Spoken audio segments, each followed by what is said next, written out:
Hello, I'm Darren. We have breaking news. More than 600,000 Americans have kidney failure. While the number of people with kidney failure is enormous, the number of people with its precursor, chronic kidney disease, is staggering. An estimated 31 million Americans, or about 10% of the US population. Diabetes and hypertension cause 2/3 of all cases of kidney disease. 1 out of every 3 Americans is at risk for kidney disease, and kidney disease is now among the top 10 causes of death in the United States. In addition,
solve some of the toughest challenges facing the nation. In 2020, AAKP volunteers accelerated the organization's national and global reach through sophisticated virtual platforms, international patient group partnerships, clinical journal editorials, television, radio, social media, and a growing patient ambassador initiative. At the start of the COVID-19 pandemic, AAKP changed all 2020 events to free virtual access, prioritize COVID-19 topics, and leverage tactics to engage a wider audience. In the past 8 months, AAKP has broadcasted expert COVID-19 insights through 1 global and 2 national virtual events, a dozen webinars, and launched advocacy campaigns highlight disparities in minority kidney patients' representations in COVID clinical trials and vaccine distribution protocol. And that's the one thing I like about AAKP, because they recognize disparities in minority communities. Hats off to them guys. AAKP could not have achieved these goals without your service, dedication, and support. Your commitment specifically to the AAKP, our mission, and our efforts throughout this unprecedented year, including AAKP programs. And then it goes on and on. It says, for your outstanding service to AAKP as a Presidential Volunteer Service honoree, you will receive via mail an official letter, certificate, and award medallion. Once you receive your package, please email a picture of yourself with your certificate and award to the marketing people.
As a caregiver, you play a critical role in your loved one's health.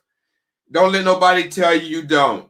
And caring for yourself is equally important, because you got to look after yourself. If you don't care for yourself, how are you going to look after your loved one? If you sick, how are they going to get to dialysis, or they need you to do something if you're sick, or if you're emotionally taxed or whatever?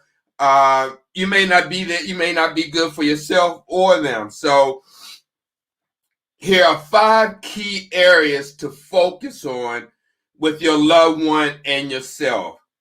Caring for the loved one. Number 1, get to know your loved one's care team and how they keep them healthy. I'm serious, guys. If you take your loved one to dialysis, I would go in there. I wouldn't just drop them off and say, see you later. I would get in there and know who the charge nurse is, who the administrator is, who the director of nursing, all the check marks above, secretary, social worker, dietitian, biomed guy, any and everybody in that clinic, you definitely need to know who they are. 2, help if you can't do it, definitely help arrange transportation so your loved one can make every treatment. You may not be able to drive.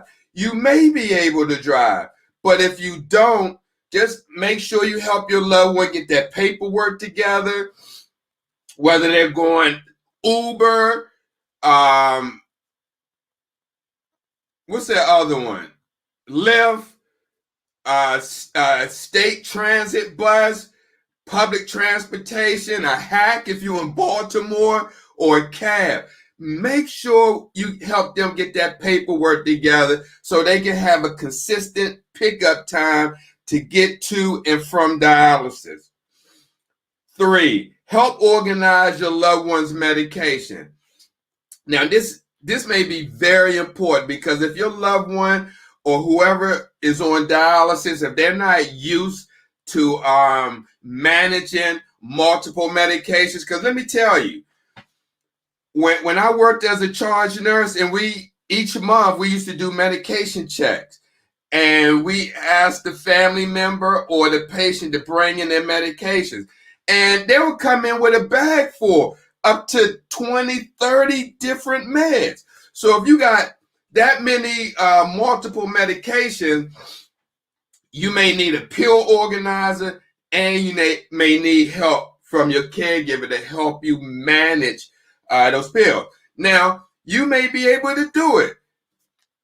I know a lot of warriors, let me tell you. I kid you not. My dad, I live here with my parents, right, in the basement.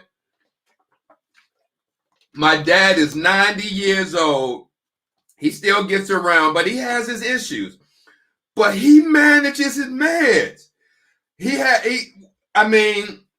Maybe about 10 meds, and he knows what he takes. His mind is sharp. I kid you not.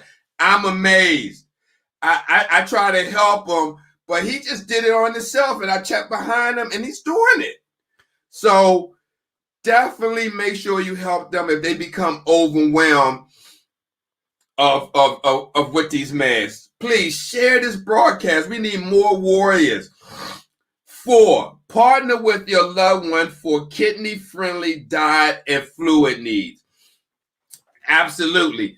And not only partner with your loved one for kidney-friendly diet, also partner with Urban Health Outreach Media, the Kitchen Cookery. Let me see if I got them guys here. Hold on. Partner with the Kitchen.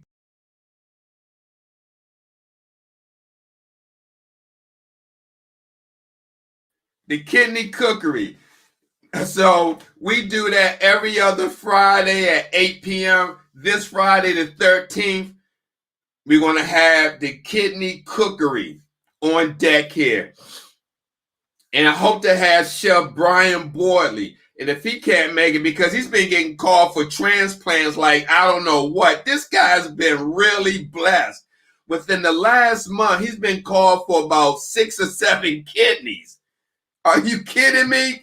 God bless you, Brian. So he may be called this week. So number 5, communicate with your loved one about what they need most help with. Okay. Now, caring for yourself as a caregiver, just know you're appreciated. If you don't hear it, know that you're appreciated. Some people may not know how to express that to you. 2, protect your own health, well-being, and employment. We know when kidney disease strikes the family nucleus that role shifts may change. the person who was the breadwinner may be the one affected by this disease. Now the spouse may have to go out and be the breadwinner. 3, find ways to manage your stress. Go on walks, Facebook groups, support groups.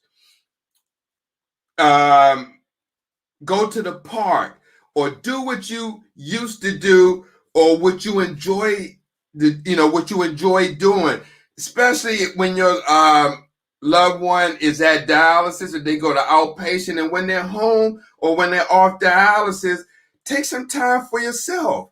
I'm sure your spouse will understand.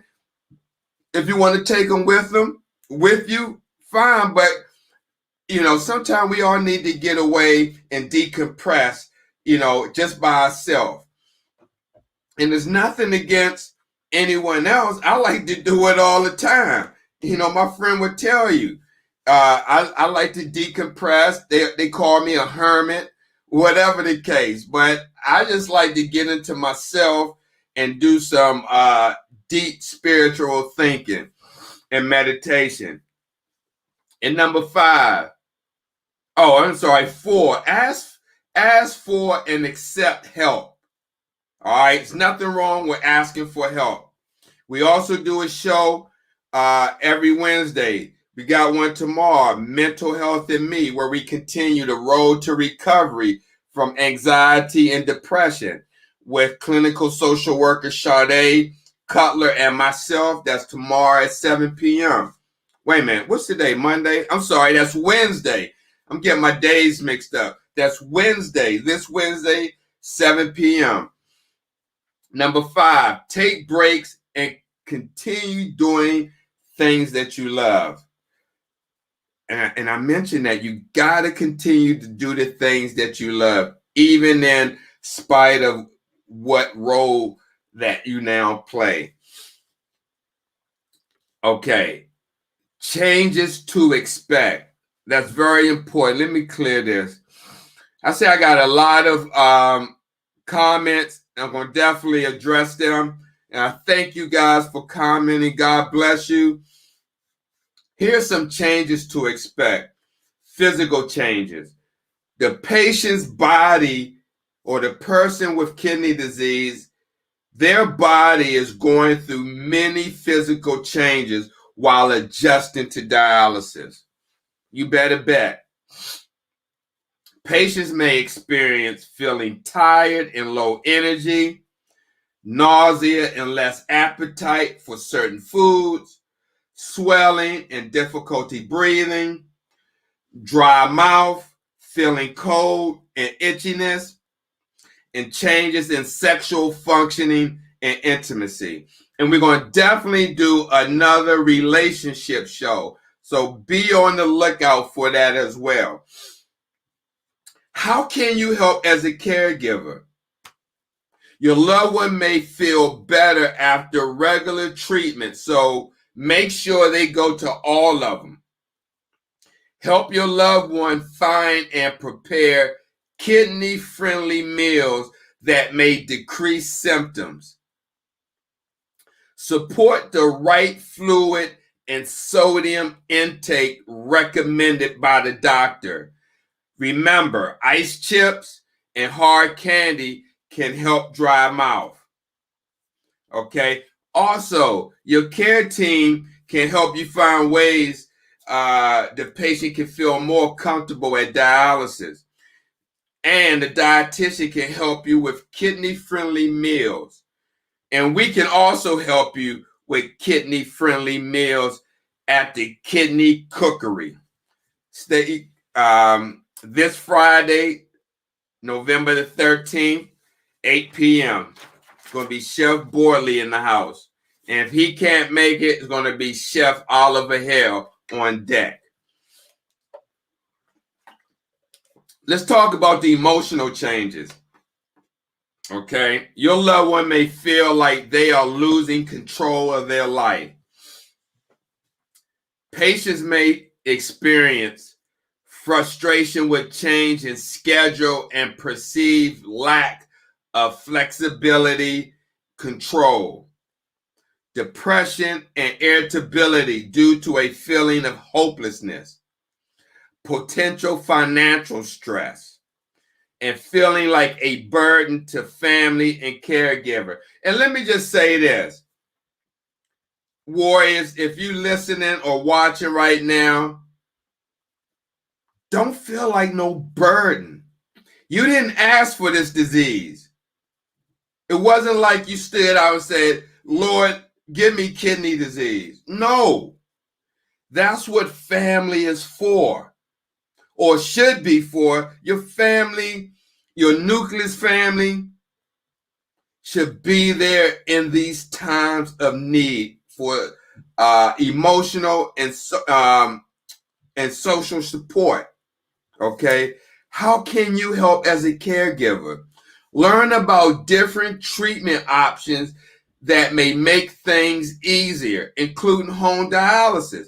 Seriously, if you're watching this and your loved one is about to start dialysis and you don't know, maybe you're concerned about transportation and the schedule and all the above, maybe you can do dialysis at home. Help them with that. That could probably make things a lot more easier, lessen the burden. Discuss coverage and employment options and help them make a plan. There's a lot of online employment you can do now, home businesses.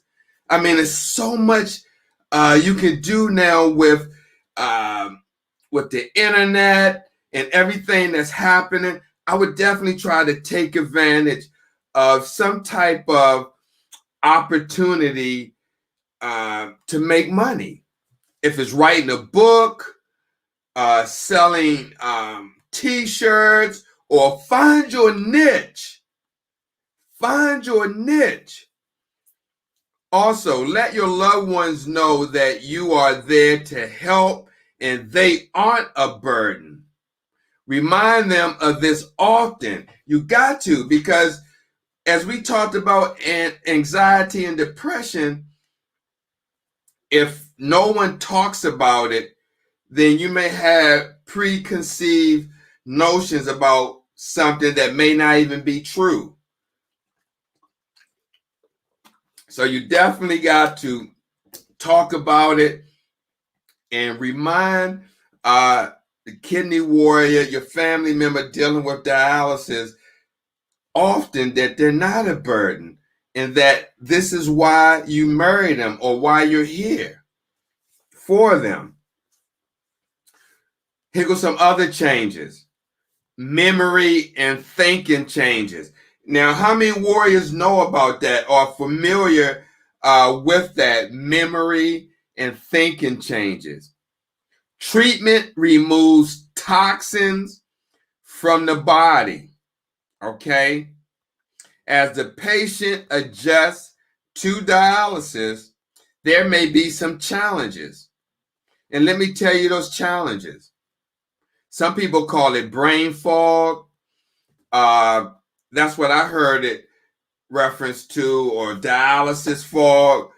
But patients may experience occasional confusion and trouble concentrating with basic functions, trouble thinking, or as I said, quote, quote, foggy mind. Now, how can you help as a caregiver? Talk to your loved one about where they may need more assistance. Help out with regular tasks that take more concentration, like driving, paying bills, staying organized. Also, support decision making and make a plan around daily tasks. Also, connect with the social worker with concerns and to understand local resources. Now, some social work, I'm just going to be very honest, and I'm not dismissing those social workers, but some social workers are just damn lazy. And that's not from me. That's from kidney warriors that I've worked with when I worked in dialysis, especially at a unit in Baltimore, at a city unit. It was a DaVita unit. Man, a lot of these patients needed really help. And the social worker there, I'm not going to call his name because I remember it, but he could not help these guys. As nice as he was, he didn't understand. I mean, he was Caucasian, and the majority of the, matter of fact, all of the patients were black. I'm just going to be very honest. And that's that. I mean, it is what it is. And he couldn't understand their needs. And it was unfortunate. He did what he can do, but a lot of those patients weren't happy with his services because he didn't really do nothing.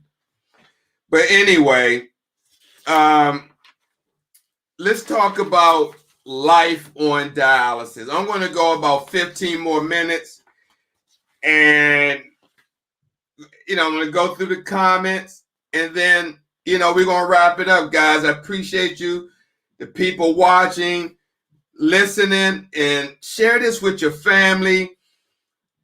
All we want to do again is educate. That's all, man. And I want to tell you, DaVita, Fresenius, I can't speak for any other. Well, let me see. I work for US Renal, DaVita, Fresenius, Advanced Dialysis, Independent, IDF in Baltimore. But basically, what I wanted to say and why I brought them up, all these companies are busy. And when I mean by busy, running 3-4 shifts of patients, right?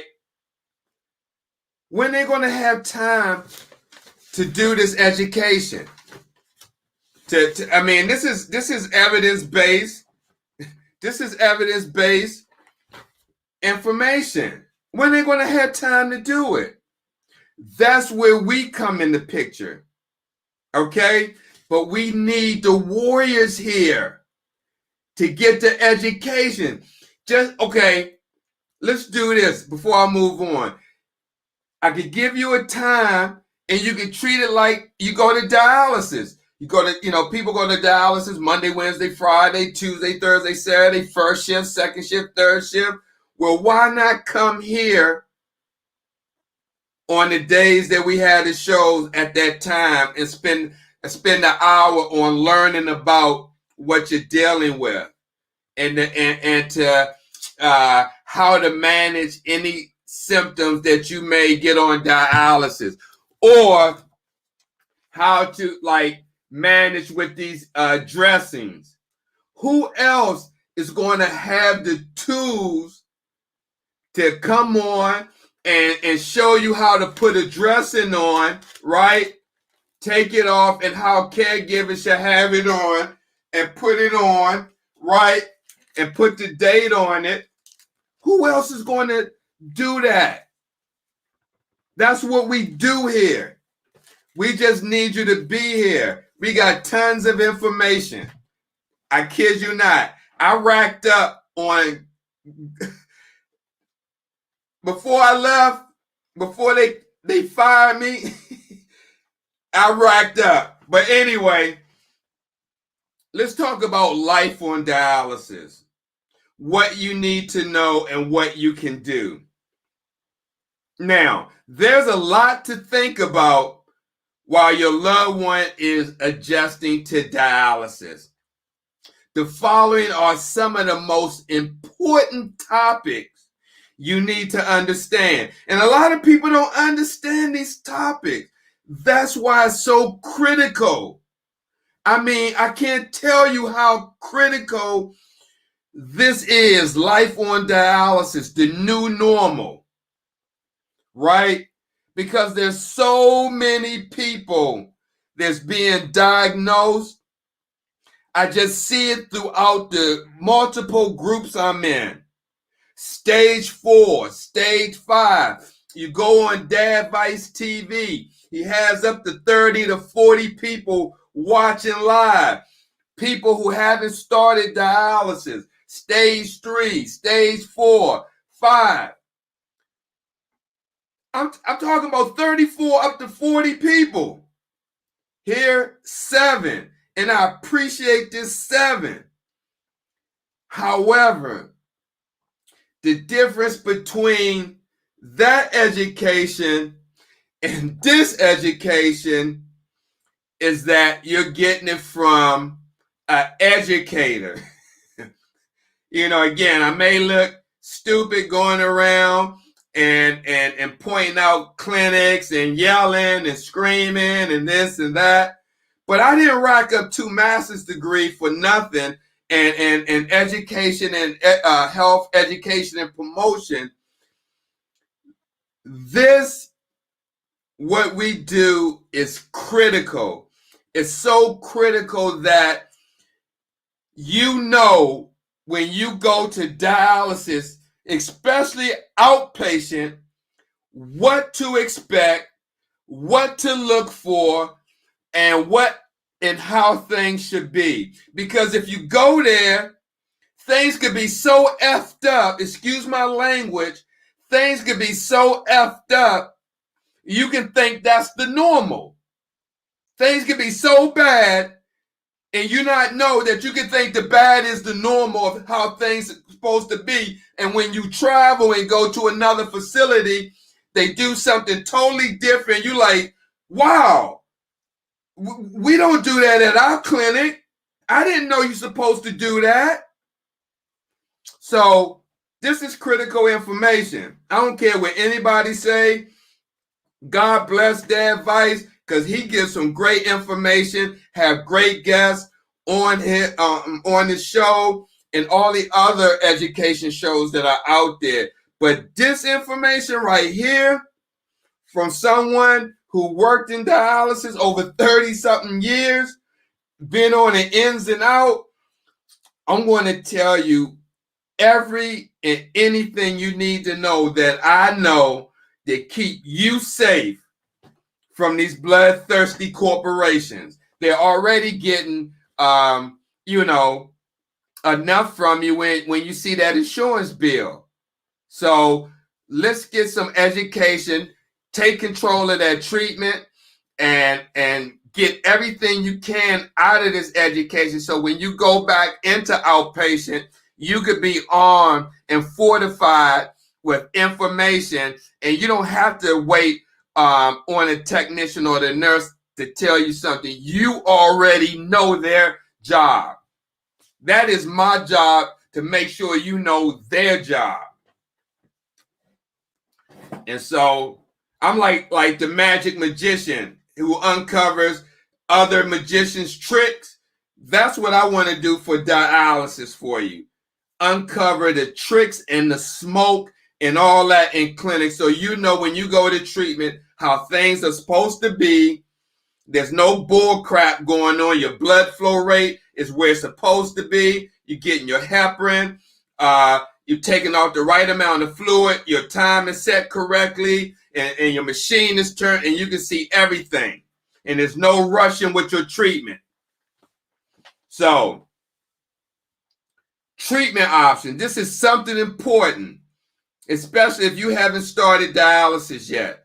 Treatment option. Dialysis is a life-saving treatment.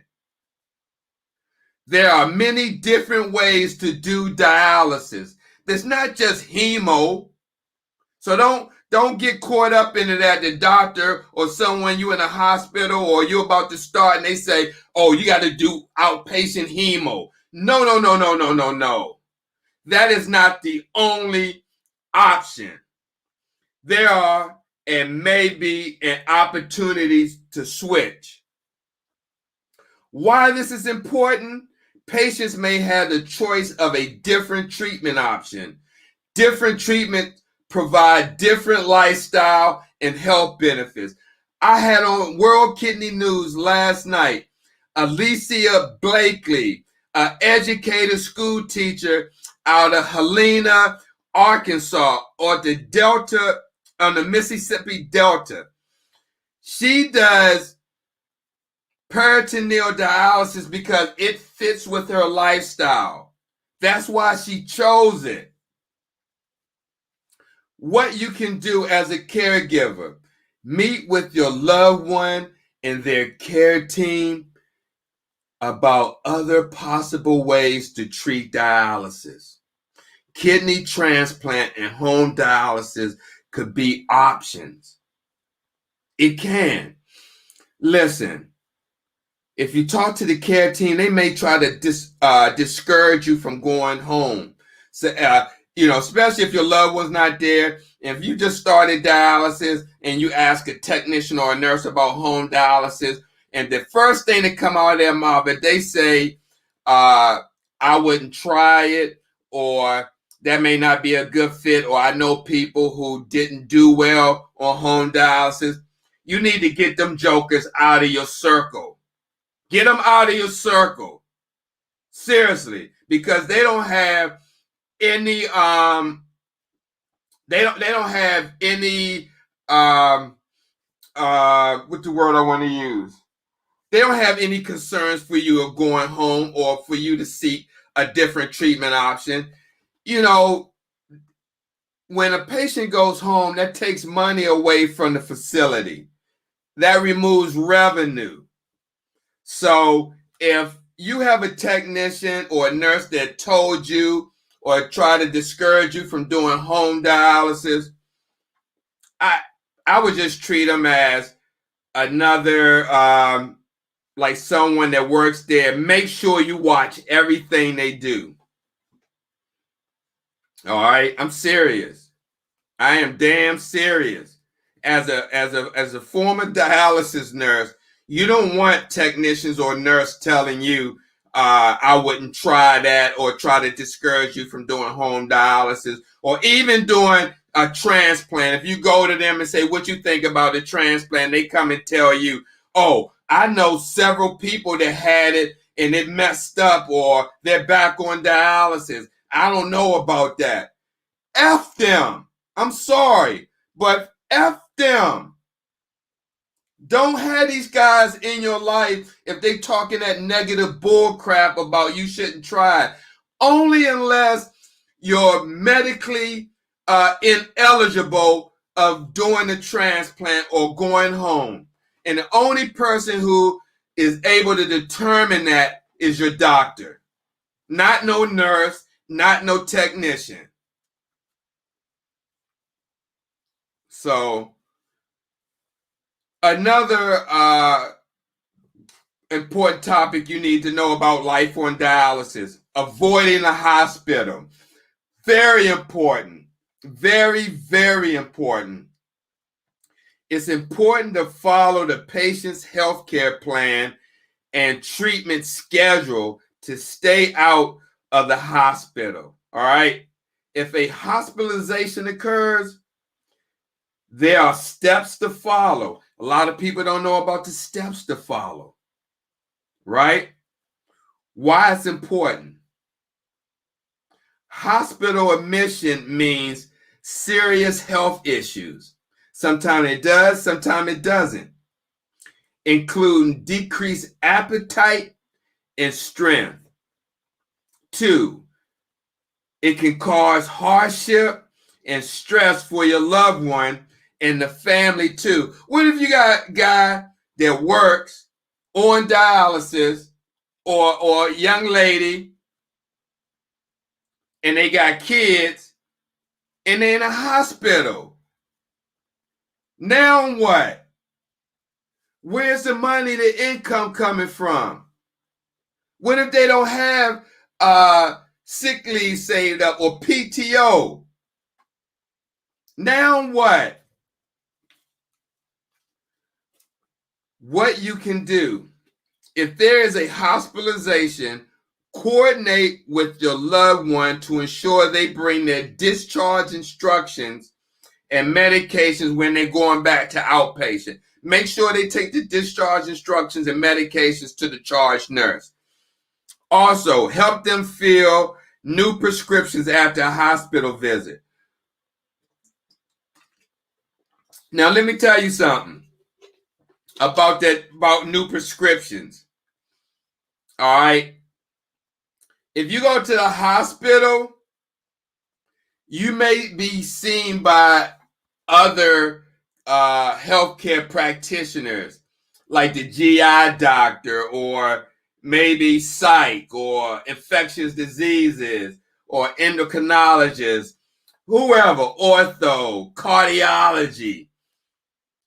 Just make sure when any one of those guys you see and they write new prescriptions, make sure they didn't double up on prescriptions you may have at home, or make sure you take these medications and you're not like double taking them.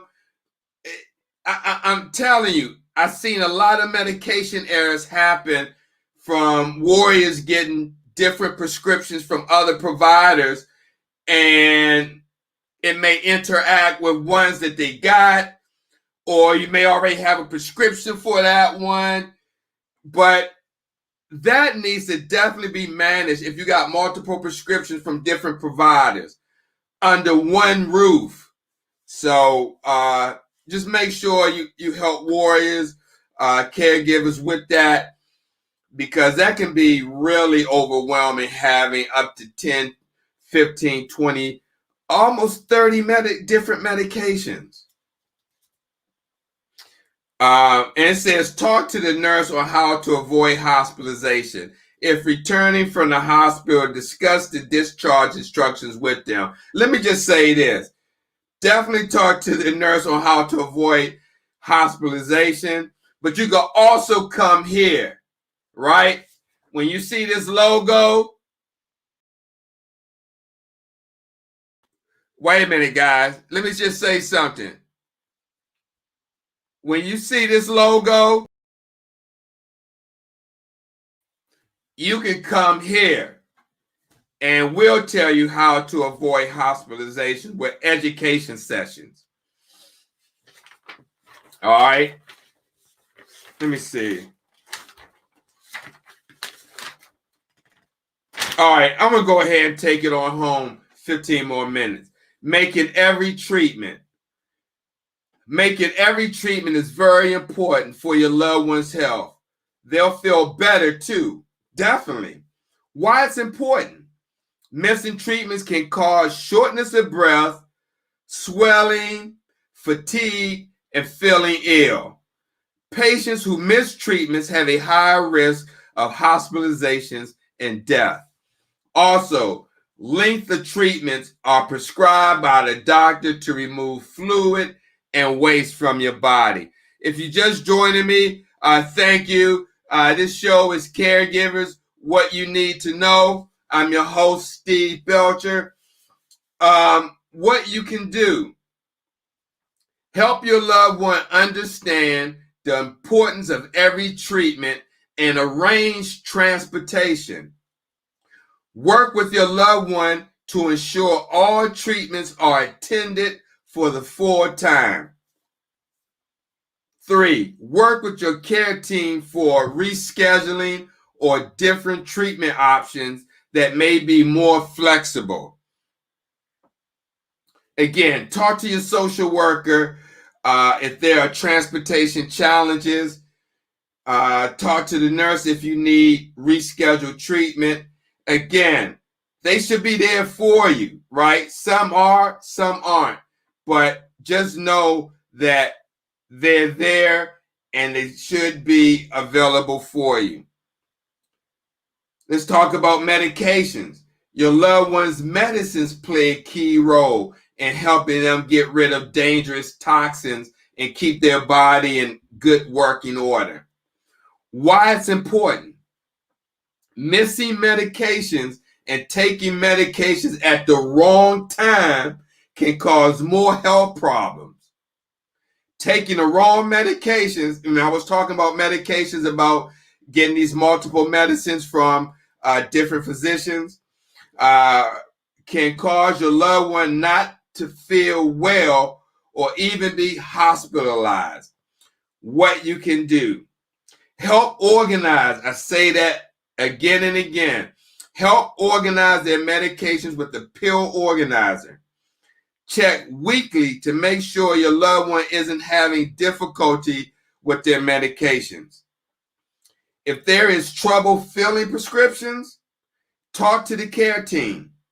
They may be able to help make it easier and less expensive. That means talk to the social worker. Also, just know the pharmacist or your nurse can help explain medications to you. Or we can do that here at Urban Health Outreach Meeting. We don't treat or diagnose, but as a nurse, I can damn sure go over medications with you that I can do as a nurse coach. Diet and fluid. Non-working kidneys on dialysis don't remove fluid and minerals like they used to. Sodium, potassium, and phosphorus can build up and to unhealthy levels. What your loved one eats and drinks can make a big difference, because you don't want your loved one, and if you don't know about potassium and what they can or can't eat, you don't want to come in the morning and your loved one got 3 or 4 bananas in a bowl of cereal and milk. They got your phosphorus right there. That's a no-no. Bananas got potassium. Man, you're looking at a serious cardiac arrest. So you want to know what's going on with the diet and fluid. I'm serious. This is no joke. And a lot of warriors would tell you this. Why it's important. Some generally healthy foods may cause problems for your loved one. 2, extra fluid and minerals may cause swelling, trouble breathing, high blood pressure, cramping, and issues with heart and bones. We know that. 3, too much fluid is one of the top causes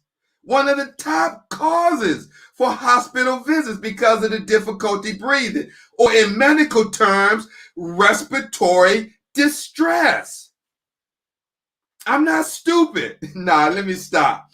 But nah, guys, this is serious. I just try to make light sometimes, but this is a topic that you don't make light of, okay?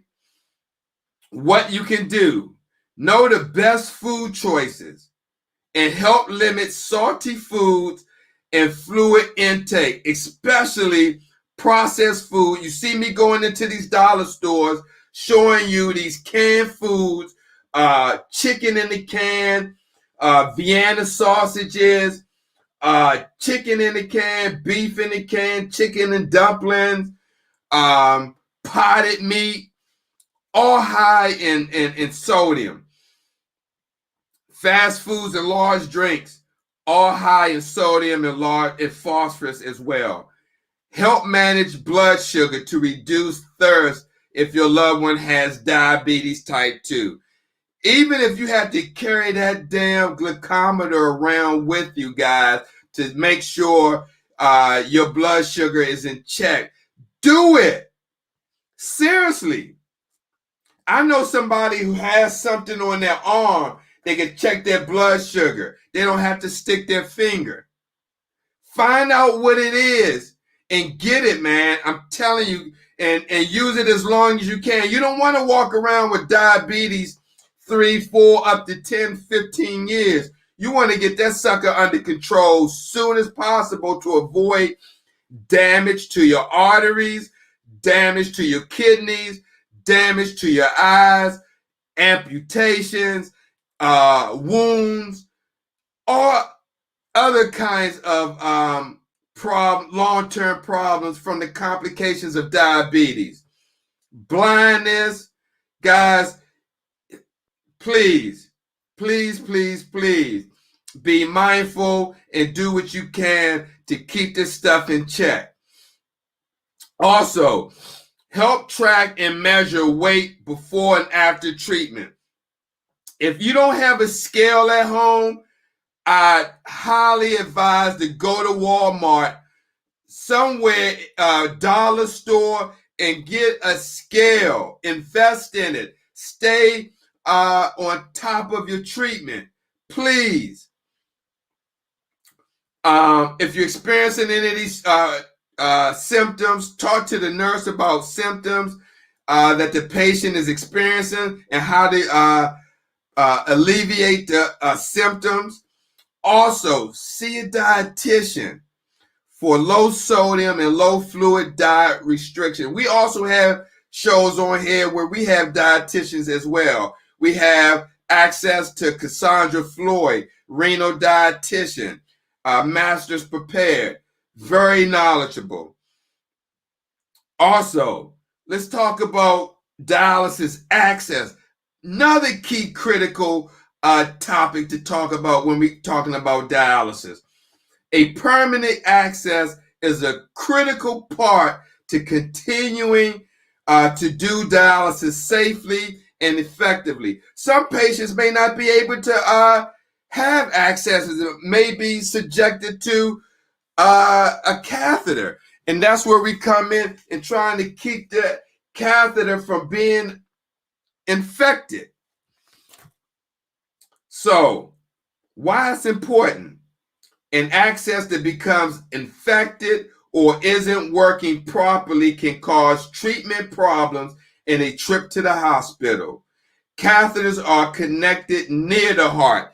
And so I stand corrected. At one time, I said it was in the heart, but it's near. It's near the heart. Okay? And are meant to be temporary. Keeping them too long increases risk for life-threatening infections. What you can do.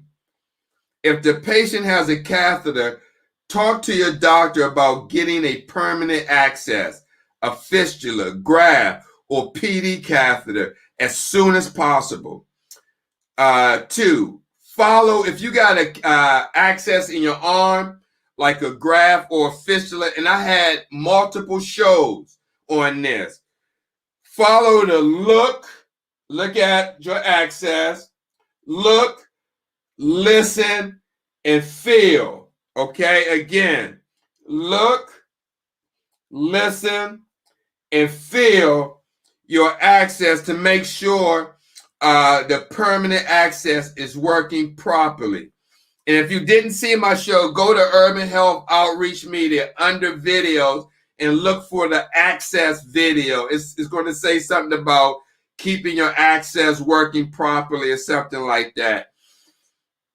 If you think you may have a problem with your access, alert the nurse right away. I know warriors who got 4 or 5 accesses in their arm, okay?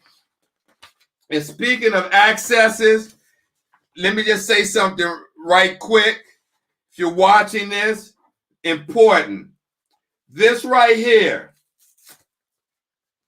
this little device right here, I'm telling you, share this broadcast. You're not going to get this anywhere else. I promise you.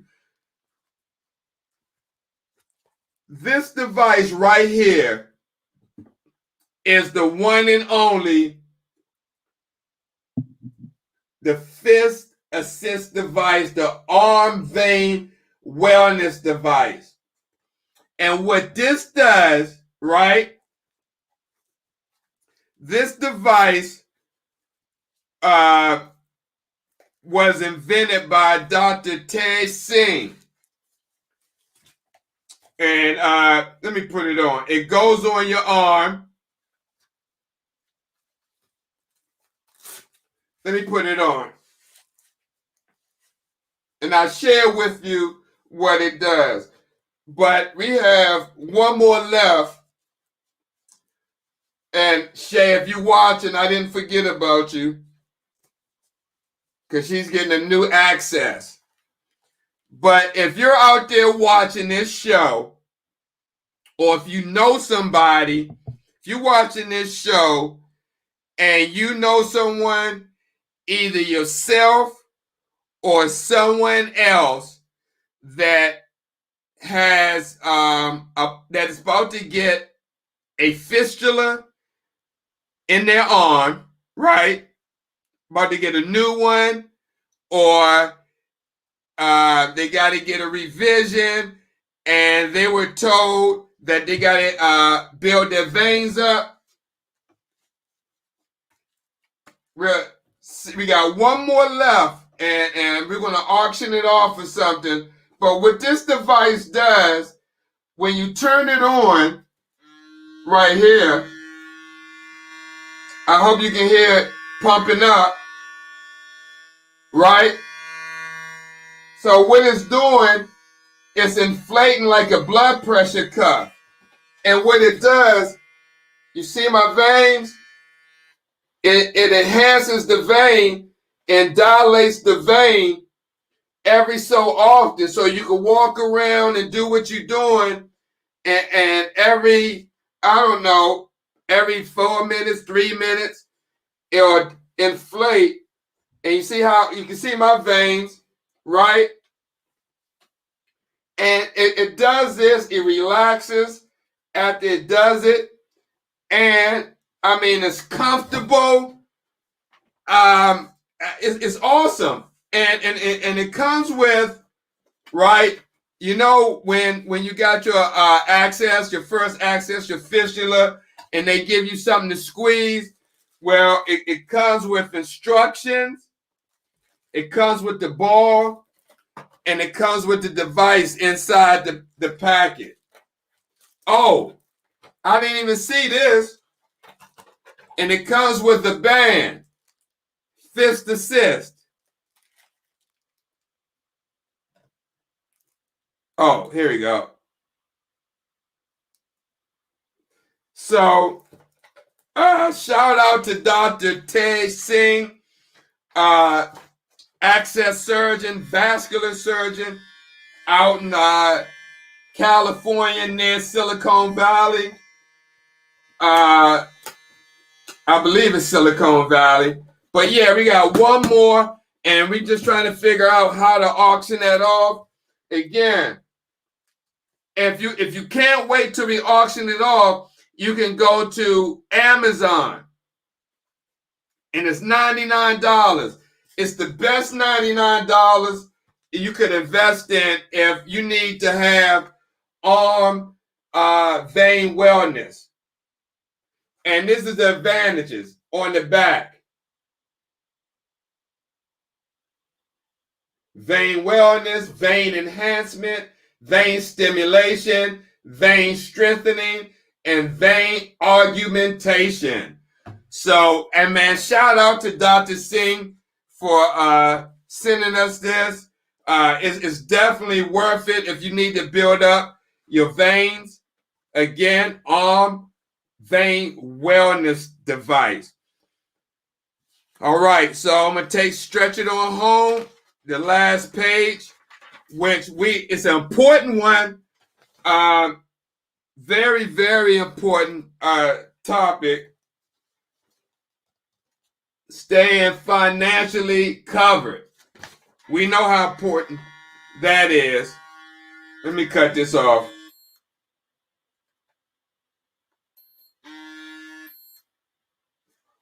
All right. Staying financially covered. Insurance. Medical insurance is confusing and can be even more complicated during the transition into dialysis. How many people, I mean, we know Medicare covers 80%, so a lot of people deal with that, all right? Why it's important. Dialysis treatment can mean changes to medical coverage options. Also, there could be a limited time to make changes. What you can do, help your loved one to understand their current coverage and out-of-pocket expenses, deductibles, co-insurance, co-pays, etc. Speak with your insurance counselor before making any changes. Also, employment. Many patients continue working while on dialysis and can make accommodations with their employers to do so. All right, just like we had the school teacher, Alicia, on yesterday. They let her stay home and do home from the computer, virtual learning. So just check with your employer. This may be an option for you. Why it's important. Financial uncertainty can cause stress and depression. Some patients don't feel well enough to go to work at first, but after regular treatments, they feel better and wish to return to their job. What you can do, help your loved one understand their rights and options for keeping their job. Also, assist with getting all necessary forms and communications to your loved ones and loved one's employer. The social worker and insurance counselor can help answer questions for each of these. All right, guys, and that's about it. You know what? These guys, and that's okay. They got the resources, right? Here are the resources. I'm just going to put it out there. I'm not going to be stingy and not share because my peeps on there, AAKP. But if you need any resources, you can go there, or you can also come here. Urban Health Outreach Media. You're hearing it from me. I'm telling you now, it's not on here, but it's just as good as any one of these resources on here, right? It's just as good. In fact, I'll go on to say none of these organizations, as good as they are on here right now at 9:15 Eastern Standard Time talking about caregiver. None of them are on here, but Urban Health is. So, guys, let me go. I got a lot of comments. I know I ain't going to be able to go through all of them, but only thing I'm going to say is thank the people who commented. I can't go through 70 treatment comments and put them on. Jen, I love you. Thank you for watching. I got to acknowledge you. God bless you. I got to acknowledge Don Kirkowski. I love you too. God bless you. Thank you for watching. Who else? Jen, Don. Jonathan, God bless you. Thank you for watching. Thank you, Jen, for that. Don, a lot of y'all God, dog, I appreciate y'all guys commenting, man. Oh, yeah. I'm sorry, Jen. Let's make sure we put that out there. Please, guys, if you're in the looking for a transplant or you need some assistance with that, or you haven't thought about it, or you're thinking about it, but you're sitting on the fence, don't know where to turn to, contact Jen Benson, lovely advocate, friend. I'm proud to call her a friend, even though we haven't met in person, and co-advocate, colleague. Reach out to transplantjourney.org. She's helping a lot of warriors look for life-saving kidney. She's a kidney transplant recipient herself. She's doing amazing work up in Connecticut. And I'm jealous because she's watching the leaves turn brown. The autumn leaves up there, Stamford, Connecticut, and all that. But hey, Kathy Mullins, thank you. God bless you. I hope the new puppy is doing well. And you're enjoying your newfound friend. God bless you for watching. Yes, you are. Thank you for reminding me. I'm going to make that link tonight on with Sade and myself, and basically want to hear from your perspective of being a counselor, how you dealt with anxiety and depression from your perspective. That I would love to hear that. So absolutely, I'll see you Wednesday. I'll send you the link. Oh, send me your number too. You may have already, but send me your number through Messenger, Miss Dawn. Oh yeah, absolutely, Jen. Caregivers need us. Yeah, and maybe maybe we could come up with a national caregiver support group. Nobody better not steal that. Y'all heard it here. You heard me say it. Maybe we should come up with a national caregiver support group if it's not already one. It's probably already one in place. So, but that would be awesome to do that. Oh, Miss Gloria, thank you so much. God bless you for watching. I appreciate you. Leslie, thank you for watching too. I love you. You also been a supporter from day one. Well, not day one, but day one since you saw the program. And it's been about a year or a year and a half. And again, thank you for your support and your concerns and everything. And God bless you and your mom. And I hope she's doing well too. I know she had some challenges last year. So I just hope your family and everyone is doing well. And I hope to meet you. Oh, let me say this. And I got to let my parents know too. Let me just say this, guys. And I got to admit, last week I made a post that I said, what's going on in Atlanta when I had the bad weather, and I posted a picture of me in Atlanta. But I wasn't in Atlanta. I was home. I didn't say, I just said what's happening in Atlanta. And my friend Cassie, said, I told her I wasn't in Atlanta. But with that being said, I will. Let me show you.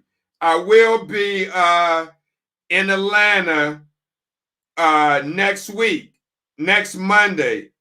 My partner, my friend, my homeboy, like a brother to me. I known him since what, Keith? I known him since about 20 something years when he was in dental school and I was in nursing school. But we befriended Dr. Keith Shepard of Brighten Your Smile Dental. But here go my flight. I'm coming down to Atlanta on Delta. So I'm coming next Monday, and I'll be there till Friday morning. Hartsfield Airport. Right? Here we go. See, I'm arriving in Atlanta. So if you're in Atlanta, Georgia, anywhere near the Atlanta area, next Monday to Friday, I'm leaving out Friday morning. Please reach out to your boy. I'll come by. We can meet up, take a picture. Of course, I'll be, social distancing, but no, reach out to me. Reach out to me, Leslie, or anyone else down there, and we can definitely have a meal, take pictures, whatever, man. Let's just bring unity to this community. Miss Gloria, it's American Association for Kidney Patients. The American Association for Kidney Patients, AAKP. Hey, Miss Bridget, thank you for watching. I appreciate you. Thank you, Jen. God bless you. I appreciate it. Thank you, Miss Gloria. I definitely appreciate it.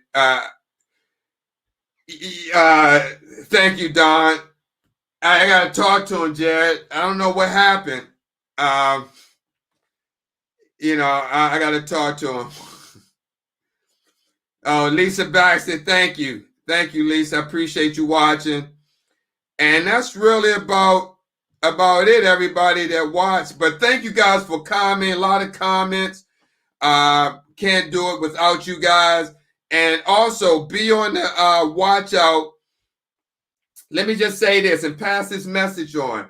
I'm doing a fourth collage. I only needed like 22 pictures for the fourth collage. I got more than that. I'm like 100 and something. So it's going to be a fifth collage. I'm going to do the fourth one tonight. I'm going to post it tonight. And let me tell you, it's not free, but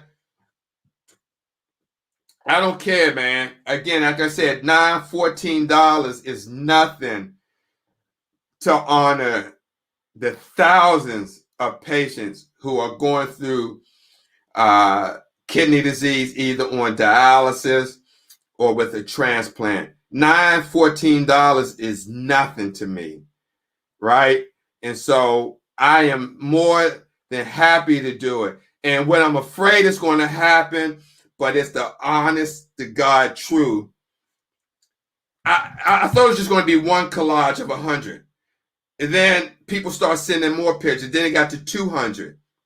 And then more pictures, because, when I only need so many more people send it. So I don't want to leave no one out.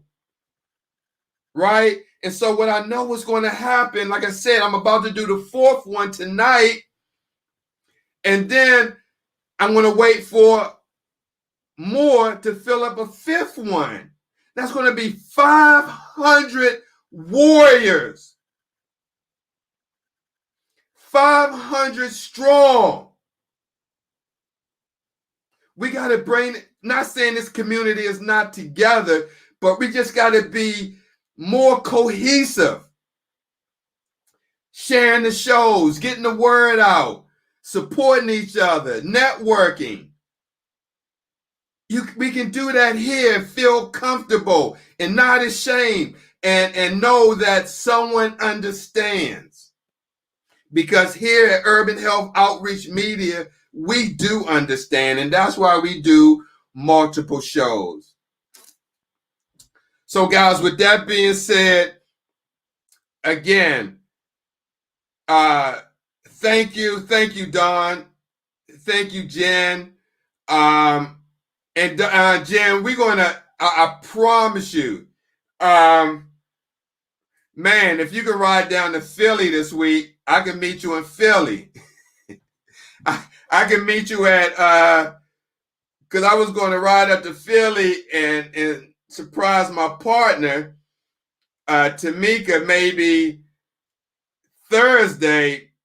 And if you could come down to 4401 Lancaster Avenue in West Philly, I know that's a little bit of a stretch, but I can meet you there. That's only about 2 hours from me. But no, Jim, we're going to definitely meet up because, I know we talked about some things, and I'm looking forward to meeting with you. Thank you, Miss Jean, for watching. God bless you. I'm just trying to do my part. And if anybody, again, if you know anybody with, small veins that's about to get access done within the next month or so, or the doctor's talking about it, just know we got one more arm wellness device. And we just want to, if we get multiple people, we got to do some type of drawing or something. But we just want to make sure stuff like this get out there and warriors know about it, especially ones that have problems with their access or their veins. And Dr. Singh already said that African Americans have small veins. So we're just trying to do our part, guys. That's all. So thanks for watching. Tomorrow, we're going to have our warrior friend from the UK, Louise Law, from United Kingdom. And that's going to be at 6 p.m. That's not going to be one of those late shows because it's going to be 11 o'clock in United Kingdom. So 6 o'clock tomorrow, Eastern Standard Time. Tune in, watch a special World Kidney News. We're going to be live with our warrior friend, Louise Laws from United Kingdom. And I encourage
Yeah.